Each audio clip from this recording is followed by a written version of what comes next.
he's going to go along with what Netanyahu did. He's not going to challenge Netanyahu or punish Netanyahu. That's not the way it works. We are basically pursuing a foreign policy that sometimes calls for employing military force to support the interests of a foreign country.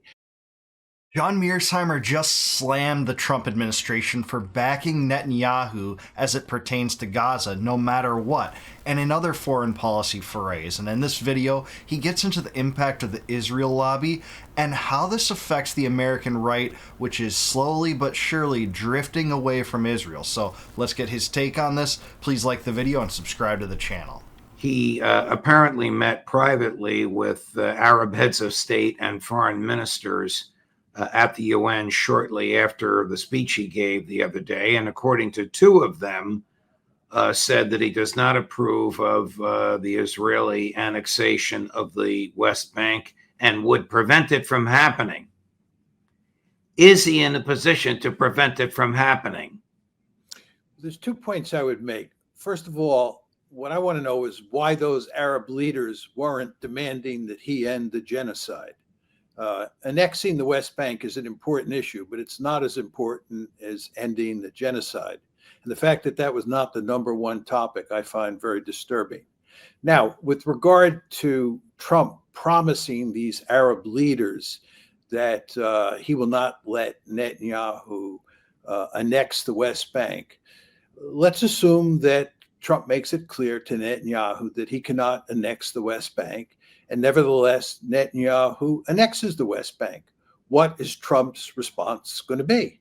And the answer is he's going to go along with what Netanyahu did. He's not going to challenge Netanyahu or punish Netanyahu. That's not the way it works. It's Benjamin Netanyahu who has Donald Trump wrapped around his finger. So Donald Trump can make promises forever and ever to Arab leaders of this sort, but in the end, they just don't mean anything. Because as we used to say when I was a kid, talk is cheap. Yeah, I have to agree with this. This is the influence of the Israel lobby, and here's the expert on the Israel lobby writing that breakthrough book, The Israel Lobby, in 2008 with Stephen Walt. He's exactly right. Trump is cowed by Netanyahu and the Israeli foreign policy apparatus that seeks nothing more than to use the U.S. for its own greater Israel project, the idea that it's going to expand its borders into Arab territories, which it's already doing in the West Bank, in Syria and Lebanon, bombing Yemen, enacting a genocide in Gaza under the bankroll of the United States. So Trump can talk all he wants. He does often talk. He talked about releasing the Epstein files prior to his administration. And guess what he didn't do? Release the Epstein files. And it's much the same when it comes to Israel. I think Mearsheimer is exactly right here. Trump can be verbose, talk hard, that, he's really going to stick it to the Israeli regime if they defy his wishes when it comes to, the West Bank or Gaza, but it really won't matter. In the end, he just does what Netanyahu and the Israel lobby wants. We saw that in Iran. We saw that in moving the embassy to Jerusalem. We saw that in the Abraham Accords. We saw that in ripping the JCPOA to shreds. We saw that in, assassinating Soleimani. We saw that in pardoning the handler of Jonathan Pollard over and over and over again. I don't know if you've seen this clip. It's very recent. It's from my friend and a former colleague at Fox, Tucker Carlson, and it's very illuminating on the if it's true. I mean, it's true that he believes it's true. I'm not questioning Tucker's credibility. One might question whether or not the people who told him about it is true, but it's very illuminating. Cut number 26. I mean, Bibi's running around. This is a fact. I'm not guessing about this because I talked to people he said it to, is running around the Middle East, his region, and his own country and telling people point blank, just stating it, I control the United States. I control Donald Trump. He's saying that. And again, I'm not guessing at all. That's a fact. And I dare them to say that's not true because it is true and they know it's true. So I'm an American. How do you think it makes me feel? Even if I didn't vote for Trump, which I did vote, I campaigned for Trump, but even if it was Joe Biden, I'm an American. You can't it's too humiliating. I can't handle that. And I shouldn't have to put up with that. This is a country of 9 million people. I'm not even attacking the country. I'm attacking my leaders who are allowing my nation of 350 million people to be forced into doing things that are bad for me and my children because of some other country, like that is a violation of the most basic arrangement we have with our leaders, which is represent us, please, at least most of the time, and they're not. Amen to that, by the way, and that's exactly right. Surprised? No, Incredible?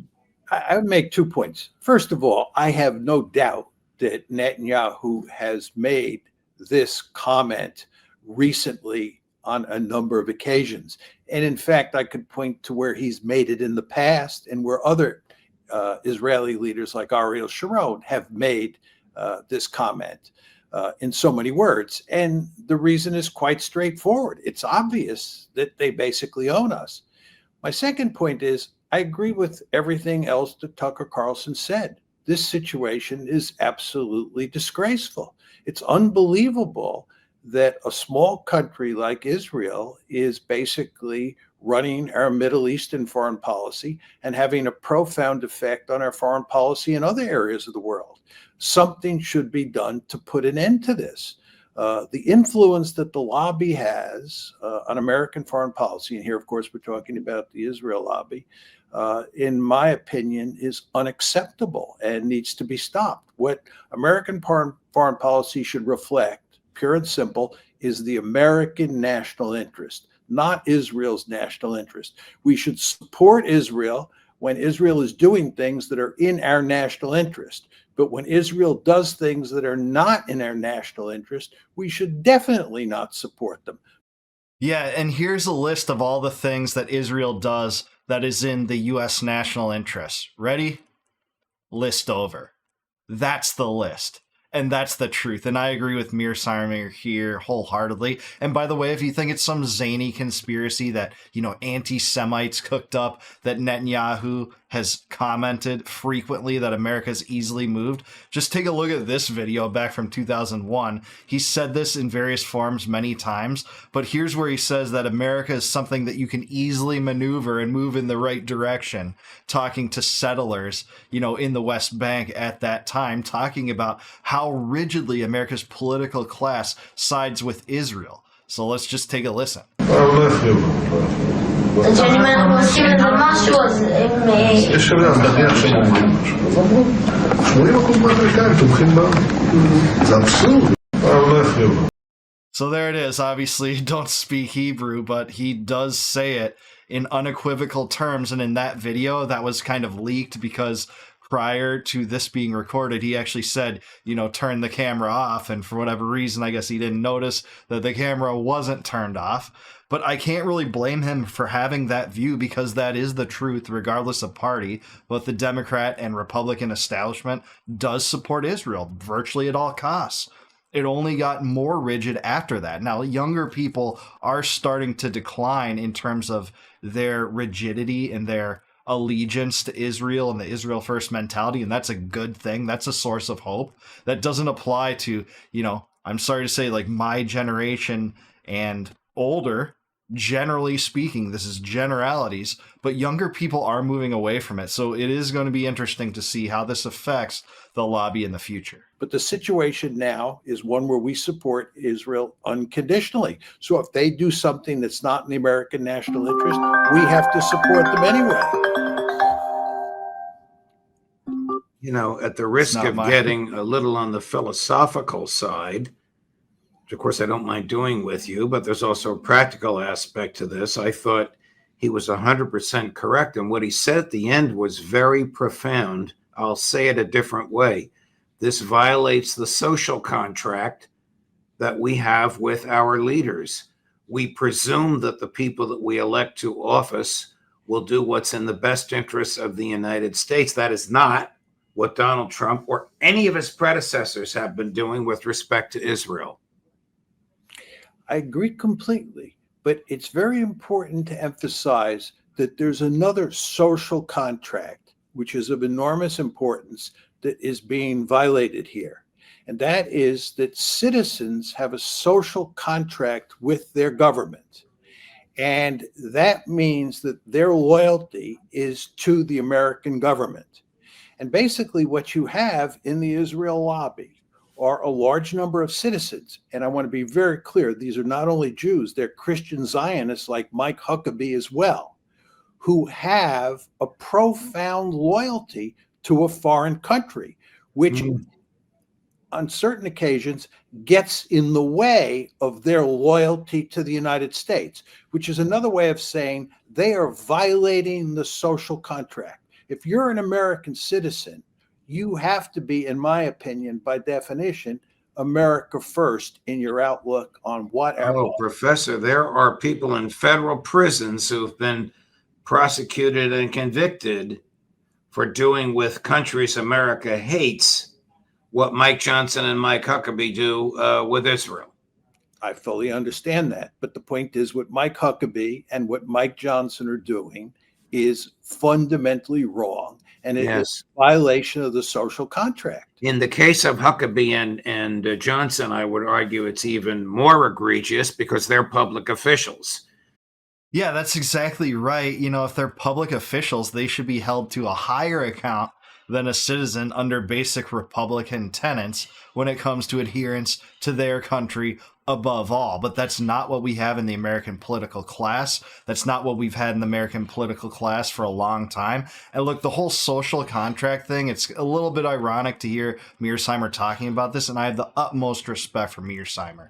He's an absolute genius, but the whole notion of a social contract is a little bit of a facade when there's nothing to enforce violations against the social contract by the government. This is not something that Americans just sign like a contract that they were purchasing a house or buying a farm or something like that. This is an arrangement where you're just said to be locked into this social contract just by virtue of not moving away. Well, that's like saying, like, hey, if someone's going to dump garbage in your yard and you don't move away, that's a sign that you endorse the dumping of the garbage in the yard. It's the same thing when it comes to this facade, this false argument about a social contract. You know, I do, favor, if I have to, one flavor of the social contract theory, and that's Locke, is that he said that, life, liberty, and the preservation of of property is the only just kind of function of the government, and beyond that,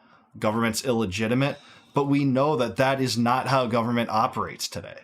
Your comment is about the AIPAC crowd that puts Israel first, and now its iron grip on people like Johnson, which unfortunately today includes more than half the Congress of the United States. Yes, and let me make one further point on this. You should understand that these people who are profoundly loyal to Israel, right? The Mike Johnsons, the Mike Huckabees, people in AIPAC, and so forth and so on, right, are influencing American policy on the foreign policy front. And this involves the commitment of American military forces on certain occasions. Right. Life and death decisions involving U.S. military personnel. And policymakers, whether they're in Congress or they're in the executive branch, who are making decisions about where we should intervene around the world to fight wars, should be making those decisions based simply on what is in the American national interest. They should be going to enormous lengths to protect the lives of American soldiers and do what's best for the United States, and in effect, do what's best for those American soldiers. Totally right. I mean, that is the ideal conception of this American political system that was, designed by the founding fathers as a conception to delegate a few, powers to a general authority, the central government in Washington, D.C., such that they could operate in a way conducive to all the states and not embark on regime change operations and military strikes and siding with choice countries over others. If you want to know about what George Washington thought about that, read his farewell address when he said, riling up passions by siding with one foreign power over another is always destructive to a populace, and it spills into domestic policy. And you can see that when it comes to Israel. What are we talking about now on the domestic front? Policing disinformation against critics of Israel. They call that anti-Semitism, and they're working on rewriting hate speech codes in the states. They've done this in Georgia and Arizona and trying to do this elsewhere. You have Pam Bondi talking about hate speech and prosecuting purveyors of it, and it seems to be directed toward critiques of Israel or twisting it in that direction arbitrarily to punish people that speak out about this. That's not acceptable. That's not the American way, but nonetheless, that's what our American political class has embraced wholesale. But that's not what's happening here. We are basically pursuing a foreign policy that sometimes calls for employing military force to support the interests of a foreign country. And in some cases, that's not in the American national interest. And this, in my opinion, is an unacceptable situation. And this is, in effect, what Tucker Carlson was getting at. Let's go back to where we started. What would happen if Trump said publicly to Netanyahu, don't you dare think about annexing the West Bank? What would AIPAC and that crowd do? Well, it's hard to say. I think the AIPAC crowd doesn't want to pick a fight with Trump on this issue at this point in time. The more interesting question, in my opinion, is what the AIPAC crowd would say if Netanyahu just went out and annexed the West Bank after Trump told them not to. Would they stand behind Trump or would they stand behind Netanyahu? Oh, there's no question what they would do. Their loyalty is to Netanyahu, not to Trump, not to the United States. Of course, that's exactly right. That is exactly right. I mean, what a sham this political system is. And in some ways, you know, when Trump speaks heavily or harshly toward Israel, they said this at the beginning of the ceasefire with Iran in the 12-day war when he got upset, you know, on the landing strip saying, you know, they're violating the ceasefire, speaking about both Iran and Israel. They've both been fighting so long, they have no idea what they're doing. And that was supposed to be some harsh rebuke against Israel, but was any funding withdrawn? Was there even the threat on the table of funding being withdrawn? No. I think the U.S. has spilled money into the coffers of Netanyahu to the tune of about $12 billion so far this year, as Americans languish through an inflation crisis, high college tuition costs, big fuel and food costs when you go to the grocery store. All Americans know it. And by the way, last year, the U.S. sent Israel $20 billion. And in all years prior, about $4 billion for the most part. There were some palpitations, but I think Israel's received something like $330 billion in U.S. foreign aid. They're the biggest foreign aid recipient by far in the last century. So that's where we're at. This is the influence of the Israel lobby. Trump can make a lot of harsh rebukes or whatever, what they call it, that. It gives him cover, like, hey, he's trying to do something. But if you're not trying to get them to stop, and you can try, if aid was withdrawn or aid was, threatened to be withdrawn, leverage thrown around, you could get Netanyahu to move, but they won't do it. It's because Trump is cowed by Miriam Adelson, AIPAC, the Israel lobby, so are members of Congress, so are members of the deep state. I think that the only way that subdues is organically, just through this generational demographic change that will sweep the country in 10 to 20 years. I don't think we're going to see this pan out in the 2028 election. You're not going to have a presidential nominee in either party that's like, no, we won't support Israel whatsoever. They won't get that close. They don't let them get that close. But at the same time, you can't ignore this shift. This shift is going to happen. Politics are downstream from culture, and it's going to wait to play out for some time. But I do want to hear what you guys have to say. Is John Mearsheimer right about this? Why does Trump side with Israel and Netanyahu on everything? And do you think that there's any hope that this can be stopped? This, allegiance to a foreign government can be, constrained in any way prior to this playing out demographically? Let me know in the comments down below. Please like the video, subscribe to the channel. Also subscribe to Judge Napolitano. Really appreciate this show. Great interview. And please consider becoming a YouTube member. If you click the join button below, you can help support my channel. I'd really appreciate that. And in return for that, I'll give you access to all my videos before they go live to the general public on YouTube. And until I see you guys next time, no more war, no more debt, no more inflation, and no more empire. And by the way, free America from Israel. That's right. All right, take it easy, guys. See you in the next one.